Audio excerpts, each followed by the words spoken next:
¿Qué onda? Soy yo otra vez. Mira, si no has escuchado los otros episodios de Frío, Tibio, Caliente, te cuento que aquí hablamos bastante de este tema del cambio climático. Que si el calor está insoportable, que si las tormentas vienen más bravas, que si los incendios están más intensos. Total, que sentimos que el planeta nos está moviendo el piso a cada rato. Pero en este episodio vengo a hablarte de un desastre especial, uno de los que más directamente están relacionados con el cambio climático. No es tan espectacular como los de los otros episodios, nope. Es más bien lento, pero constante. Es silencioso e imperceptible a simple vista. Pero con el tiempo, my friend, puede afectar no a millones, ni cientos de millones, sino miles de millones de personas en el mundo. Hablo del aumento del nivel del mar. Y no quiero sonar alarmista de esas personas que anuncian el fin del mundo con un megáfono en la plaza. Pero la neta, piénsalo un segundo. Las probabilidades de que este tema te toque la puerta son bastante altas. Ya desde el 2010, alrededor del 40% de la población mundial vivía a menos de 100 kilómetros de una costa, con un 15% directamente en las zonas costeras. Ese paisaje de postal para las vacaciones hoy puede ser la foto de un antes del desastre.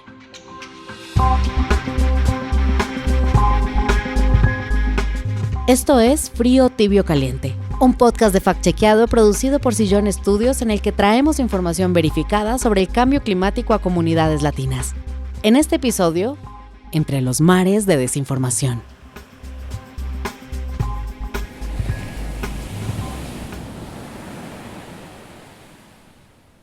Vamos a unos datos. Tú te preguntarás, ¿qué tan rápido está subiendo el nivel del mar? Como para que esto me preocupe tanto, la neta.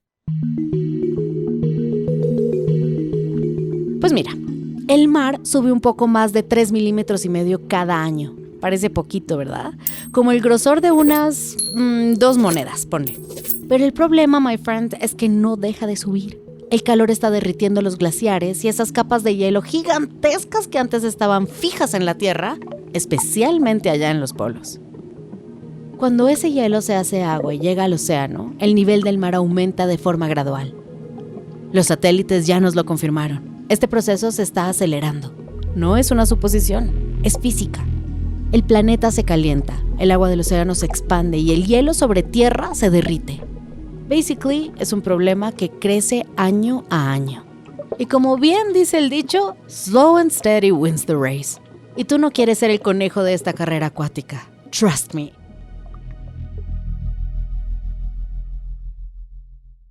Pero vamos lento entonces. A veces nos engañan un poco con los promedios globales. Decimos, el mar sube 3 milímetros y pensamos que el océano es como una tina de baño que se llena parejito. Pero eso no es así.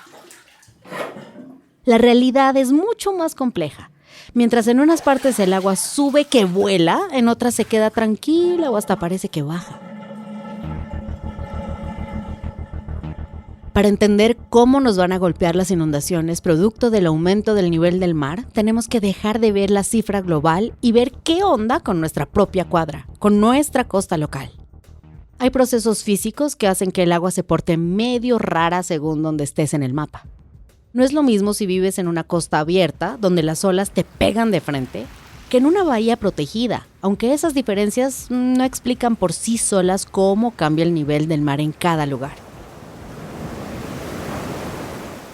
Incluso las corrientes marinas mueven el calor de forma distinta, pero también influyen otros factores como los cambios en el terreno, si están elevados o hundidos. Por eso los científicos se están rompiendo la cabeza analizando lo que se conoce como el cambio relativo del nivel del mar a nivel regional. Esa es la clave para saber qué ciudades enfrentan mayores riesgos de inundación, tanto como para que quizás les toque levantar muros de concreto mañana mismo, y cuáles tienen todavía un poquito de margen para maniobrar. Aguanta que aquí vienen los números. Picture this. El mar sube unos 3 milímetros cada año, pero unas décadas atrás era solo 1,5 milímetros. Si ese número sigue subiendo, el nivel del mar podría subir más de 6 pies para el año 2100. ¡Más de 6 pies! Así lo proyecta la Oficina Nacional de Administración Oceánica y Atmosférica. Eso es una cifra catastrófica. Estaríamos hablando de millones de habitantes que tendrían que agarrar sus cosas e irse de sus hogares, o que al menos verían afectadas las zonas donde viven si no se dan medidas de protección. Serían migraciones internas tan masivas que en cuestión de tamaño pueden compararse con los desplazamientos por las guerras del siglo XX. Y es así de fuerte. Imagínate, ciudades como Tampa o Charleston podrían recibir golpes devastadores. Y si nos vamos más al sur, puede que partes de Miami-Dade sufran inundaciones cada vez más severas. Una de las costas más pobladas de la Florida, cada vez más expuesta al agua. Lugares icónicos como Brickell o Miami Beach están bajo la mira.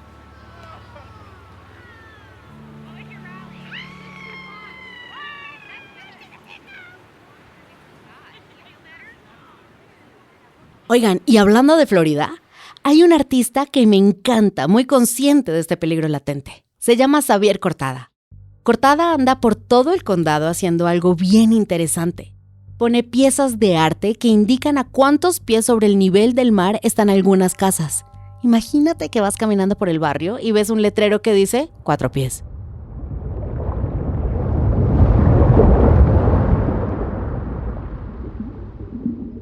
Es una manera visual y muy potente de recordarnos que el mapa está cambiando y que en los próximos 100 años muchas zonas que hoy pisamos podrían ser atracciones submarinas. Bueno, no tanto, pero enfrentar inundaciones cada vez más frecuentes. Y claro, proteger todo esto cuesta dinero. Adaptar nuestra infraestructura costera para aguantar una subida de más de 6 pies nos costaría unos $421 millones en las próximas 2 décadas. Y eso que no estamos contando lo que planeamos construir a futuro. Es un reto económico gigantic que nos obliga a decidir hoy cuánto estamos dispuestos a invertir para que nuestras ciudades no terminen inundadas. Porque el tiempo, como el agua, no se detiene, my friend. I can assure you that. Pero no todo es drama. Hay gente que ya se puso las pilas y que demuestran que la historia puede ser diferente. Vámonos un momentito a otro lugar de la Florida, en la costa oeste, a 1 hora de Tampa. Ahí construyeron una comunidad que se llama Babcock Ranch. Y no es cualquier pueblo. Lo diseñaron para que fuera resistente a los huracanes. ¿Puedes creerlo? Y eso no es todo. Ya les cayeron encima tormentas de esas que dan miedo, como el huracán Ian en 2022. Y quedó casi intacto. Resistió y quedó con daños menores. Mientras otros pueblos vecinos se quedaban a oscuras y bajo el agua, en Babcock Ranch las luces seguían prendidas y la comunidad no se inundó. Es un ejemplo local de que si le metemos planeación, trabajo y voluntad política al cambio climático, podemos reducir muchísimo el golpe de un fenómeno como un huracán.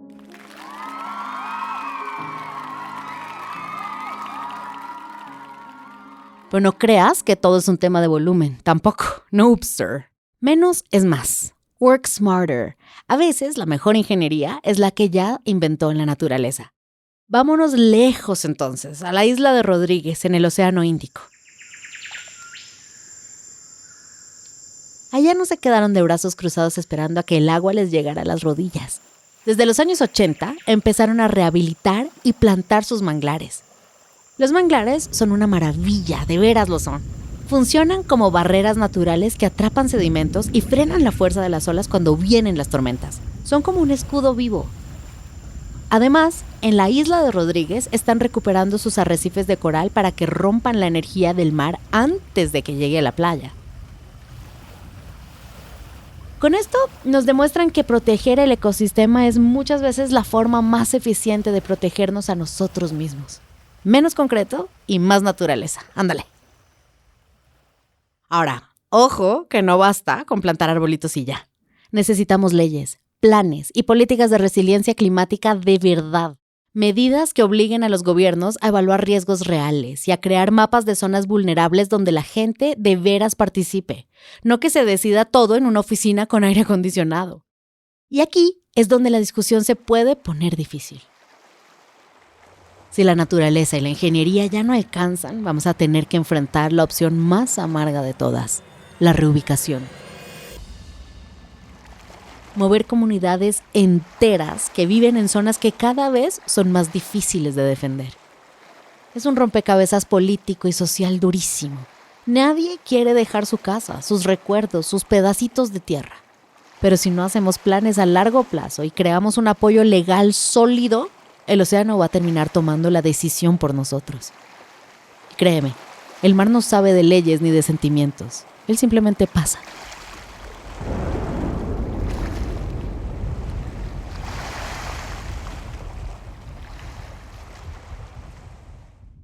Mira, esto de mover a la gente, it's already happening.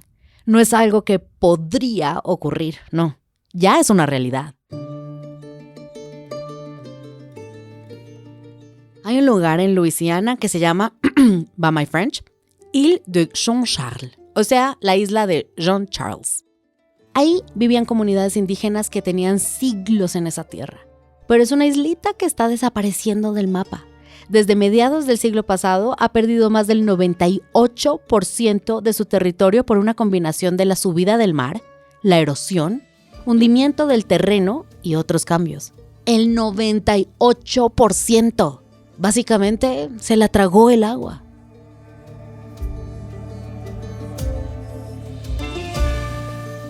El gobierno federal tuvo que soltar una lana larga para reasentar a sus comunidades en otro lado.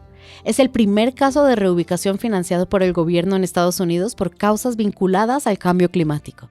Y no son los únicos. Hay otros lugares como Tangier Island en Virginia o el pueblo de Shishmaref en Alaska que están casi en las mismas. También enfrentan erosión, inundaciones y debates sobre una posible reubicación.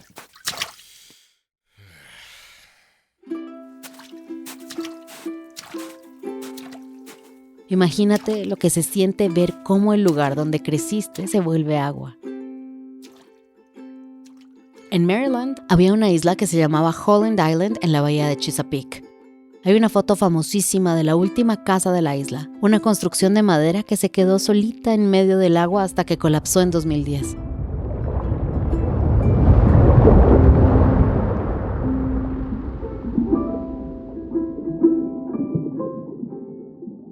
Desapareció casi por completo. Es una imagen que te parte el corazón, porque nos recuerda que no estamos hablando de metros o de dólares. Estamos hablando de hogares.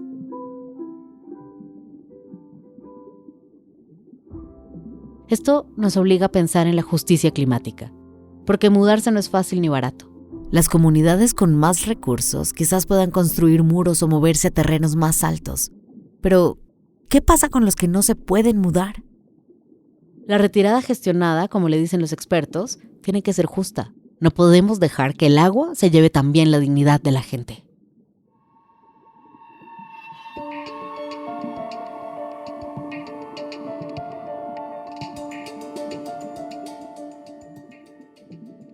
Y a los problemas muy reales se suman otros, que son virtuales, sí, pero no por eso dejan de ser peligrosos. Hoy parece que es más difícil hablar de estos temas que hace 20 años. Y no porque nos falten datos, al contrario, tenemos más información, más investigación, más inversión que nunca. El problema es que a la hora de intentar navegar estos temas, nos ahogamos en un mar de desinformación constante.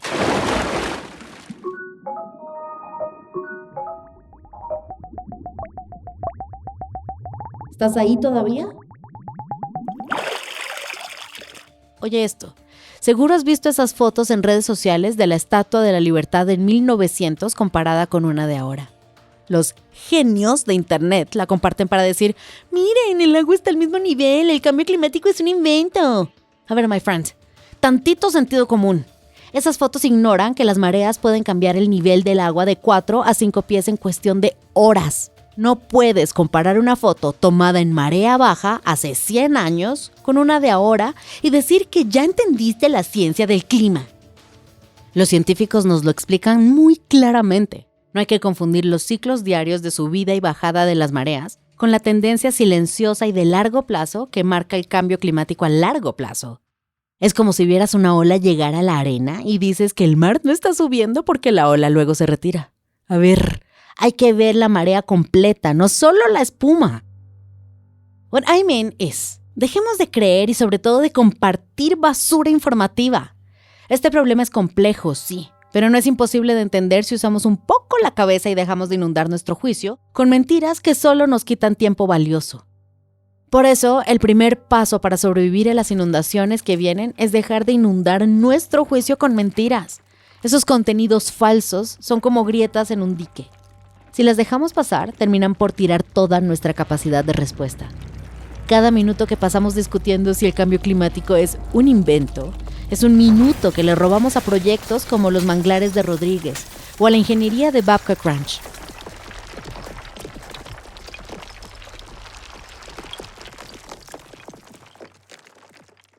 La desinformación nos quita lo más valioso que tenemos para actuar: el consenso y el tiempo.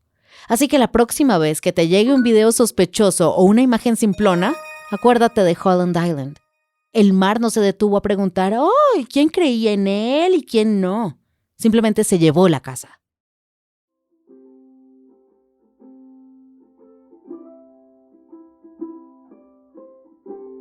Y mi reflexión final sobre este tema es este. El rigor no es solo para los científicos en un laboratorio, my friend. Es nuestra primera línea de defensa en la costa. Infórmate. Duda de lo que parece demasiado simple para ser verdad.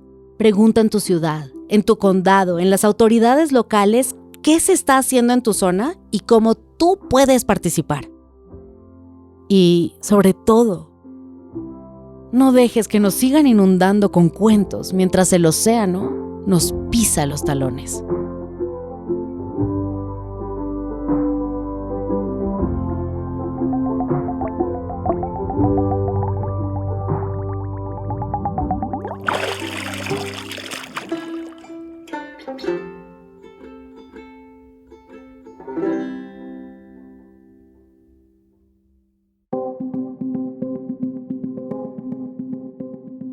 Esto fue Frío, Tibio, Caliente, un podcast de fact-chequeado producido por Sillón Studios, en el que presentamos información verificada sobre cómo te afecta el cambio climático. Cuéntanos qué te pareció este episodio dejándonos un comentario en tu plataforma de podcast. Puedes encontrar todas las referencias y artículos relacionados en las notas del episodio. Frío, Tibio, Caliente es narrado por mí, Irene García Calvo. Los guiones son de Felipe Useche, con investigación de Felipe Useche, Pablo Converse e Isabel Rubio. Guiones editados por Ana María Carrano. La producción general es de Sara Trejos. La producción ejecutiva es de Laura Sommer. La edición y el diseño sonoro son de Maru Lombardo. Y la música que escuchaste es de Epidemic Sound. El diseño gráfico del podcast es de Julieta Licandro Meta. Queremos agradecer a Climate Power en Acción por su apoyo para la producción de estas historias. Gracias por acompañarnos en factchequeado.com y en las redes en @factchequeado.